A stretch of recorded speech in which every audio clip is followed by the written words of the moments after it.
Well, I've been a season ticket holder for about 20 years now. I think the Orioles do a great job to bring the community together. I know just with all the transition that they've had and different things, it's been harder, probably more recently than it had been in the past.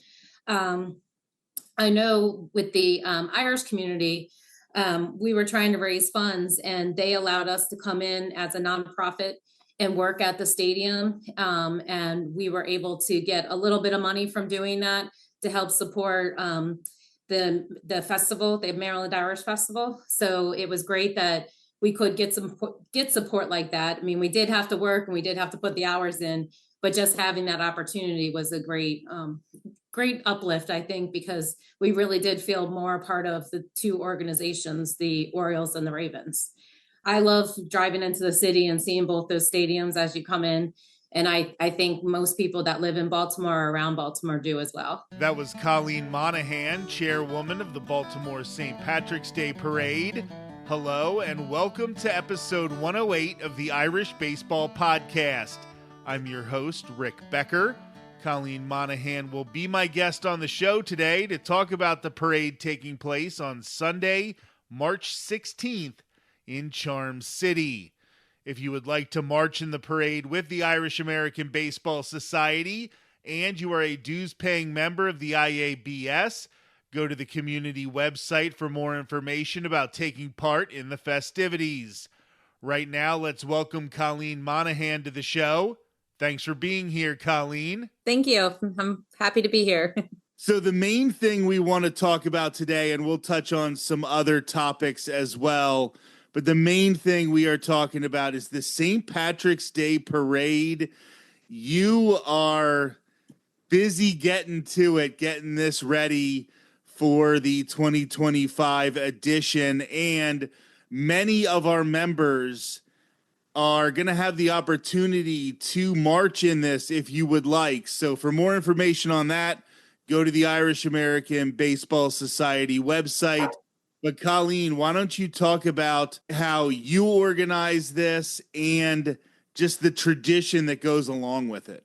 Okay, sure. We've been having this parade for quite a long time now. It started back a long time ago in the 1900s. Fell off here and there, but since 1956, we've really been going strong with it. Earlier years, 56 to about the 80s, it was quite a bit a shorter route than it is now. Right now, since I think about, I don't know, maybe 85, 86, we've been able to start at the monument, Washington Monument in Mount Vernon. Basically, is all the participants, all the sponsors, anybody that will be in the actual parade, they all line up in around noon on March 16th. And then we have a 5K that actually goes through. It starts at 1 o'clock and it's run by Charm City Run, but it's been a great partnership with the parade for many years. So it's great to see them all in their green and, being all lively and happy before they take off running in the 5K. And a lot of them do come back and come along the route and support us and cheer for us. So it just brings that added excitement and energy to the parade. But we start at Mount Vernon, the Washington Monument. We walk down Charles Street. We go down to Pratt, and then we end about right before the power plant. So it's a pretty long route that we go.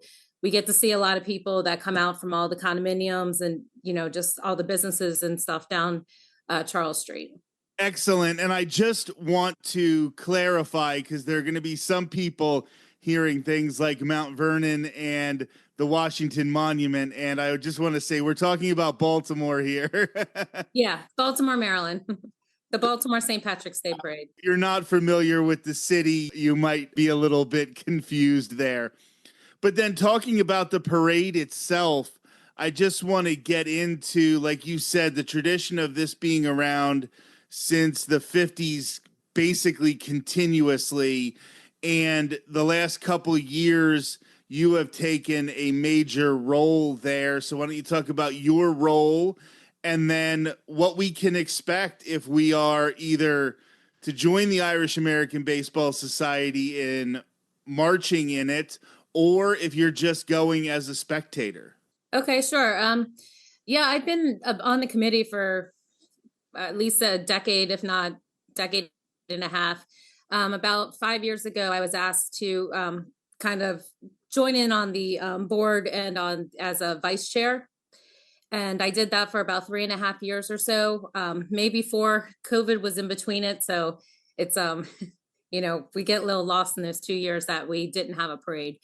And actually, that first year of COVID, we found out pretty much 2 days or so before the parade that no one was allowed to do anything. So that was a little bit of a shock because we totally had planned everything out, and we just had to cease operations, and the parade didn't exist or didn't happen, and didn't happen the following year. But more recently, I became chairwoman 2 years ago. So I have one more year of my term, and then I most likely will stay on and help out the next coming chairwoman. It's usually in succession of our officers after a 3-year term. And then we have lots of different groups. We have local schools, local sports groups. Almost all the Irish organizations are a part of it. We have participants who have been with us for years and years that come from Philly. There's a Philly string band. They come from just all the surrounding states, but the majority of them are from the Maryland area. We will have the Orioles advocates. We'll have the Orioles bird.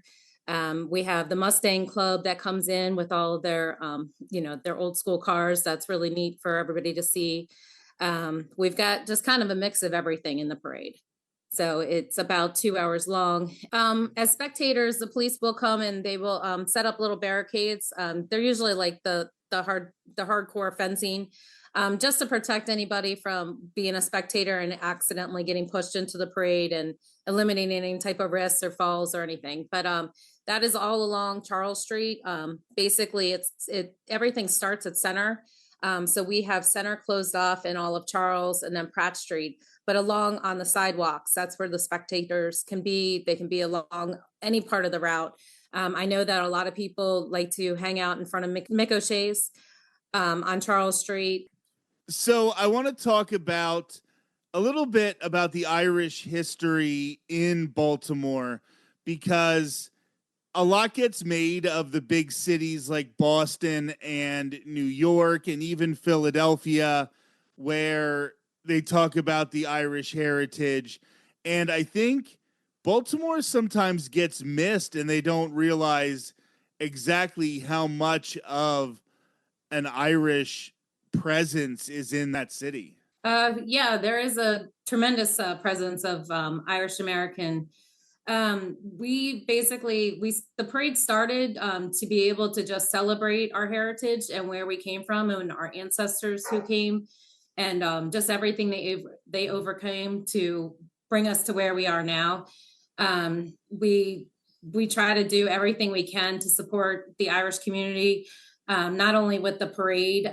We have, out of all the Irish organizations that are part of Baltimore, Maryland, we also have a very big Irish festival in November at the Timonium Fairgrounds, which pretty much all of us within the parade, we all help and maintain and facilitate that as well. Whether we're, and it's all volunteer work. The parade is 100% volunteer, and so is the festival. So I think that's one thing too, with our parade. We don't receive any funding, the city, the state, any big companies. It's pretty much all through our individual efforts as organizations and groups. The committee itself is 100% volunteer. And we pretty much start around August timeframe, and the parade's in March, and then we usually go until April, May, doing all volunteer work. You mentioned the Orioles advocates will be there. The Oriole bird will be, and as the Irish American Baseball Society, we love those baseball aspects. And I find that when you have, the different communities in a city like Baltimore, and they can all kind of come together around supporting those sports teams, around supporting the Orioles, around supporting the Ravens and things like that. And it is a great community unifier in Baltimore more than a lot of places, because especially in Baltimore, a place like Camden Yards that has this real community feel, Why don't you talk about the Orioles and sort of the impact they have on the community and the different ways in which they help build community? Well, I've been a season ticket holder for about 20 years now. I think the Orioles do a great job to bring the community together. I know just with all the transition that they've had and different things, it's been harder, probably more recently than it had been in the past. Um, I know with the Irish community, we were trying to raise funds and they allowed us to come in as a nonprofit and work at the stadium. And we were able to get a little bit of money from doing that to help support the festival, the Maryland Irish Festival. So it was great that we could get support like that. I mean, we did have to work and we did have to put the hours in, but just having that opportunity was a great uplift, I think, because we really did feel more a part of the two organizations, the Orioles and the Ravens. I love driving into the city and seeing both those stadiums as you come in. And I think most people that live in Baltimore or around Baltimore do as well. And you also are part of the organization that celebrates the Baltimore railroad workers. And this is specifically focused a lot on the Irish there as well.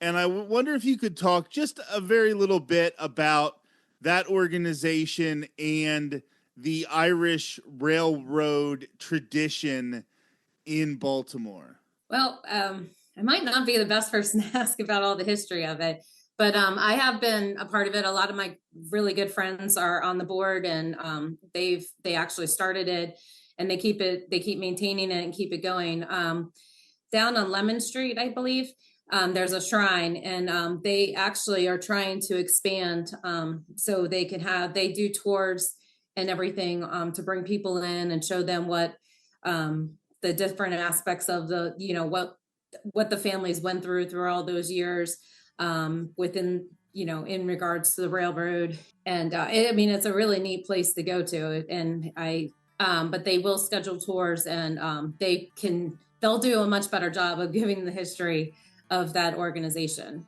All right, Colleen, before we go, why don't you give us some more details on the parade itself? The parade is March 16th. Typically, we step off at 2:00, and it starts right at Center Street. And as I mentioned before, we march all the way down Charles Street. We get to Pratt, and we turn left on Pratt, and then that's where the reviewing stand will be. And then we end right before the power plant. If you'd like to come and just be a spectator, they do start closing the roads down we have St. Paul to Cathedral, and then Madison to Center, pretty much all closed down within that corridor, but also those streets. And then, of course, Charles Street and Pratt Street would be closed off as well. So we try to tell people, if you want to be in the city, try to get there around, somewhere before noon, like 11 or so, 11:30. You may hit some traffic because streets may be starting to get closed down. But there's a lot of places that you can park and everything around that vicinity. And then you can just go wherever you would like to go along the route as a spectator. Colleen, thank you so much, A, for being on the show, and B, for everything you do for the Irish community. Oh, well, thank you very much. And thanks for having us. And we hope you guys will march with us, and anybody else, please go to our website. And we hope to see you on March 16th. We are almost into March, which means a lot is on the horizon for the Irish American Baseball Society. In addition to St. Patrick's Day parades throughout the U.S., we are also excited for all of the news surrounding the Irish Wolfhounds Baseball Club. Earlier this month, the Wolfhounds played a pair of exhibition games in Tucson, Arizona against Team Germany. This is a huge deal, since Team Germany is one of the top clubs in all of European baseball. Also in February, Wolfhounds catcher Joe Cosgrove hosted a youth baseball clinic in Belfast before heading to Portadown to run a new Baseball Fusion youth baseball program. Baseball Fusion is a new collaboration between Emerald Diamond International, Healthy Kids CIC, and Oasis Youth Northern Ireland. We are also getting ready for announcements for the newest class of the Irish American Baseball Hall of Fame, and so much more. It should be a very, very busy summer at the Irish American Baseball Society. I'm Rick Becker, and this has been episode 108 of the Irish Baseball Podcast.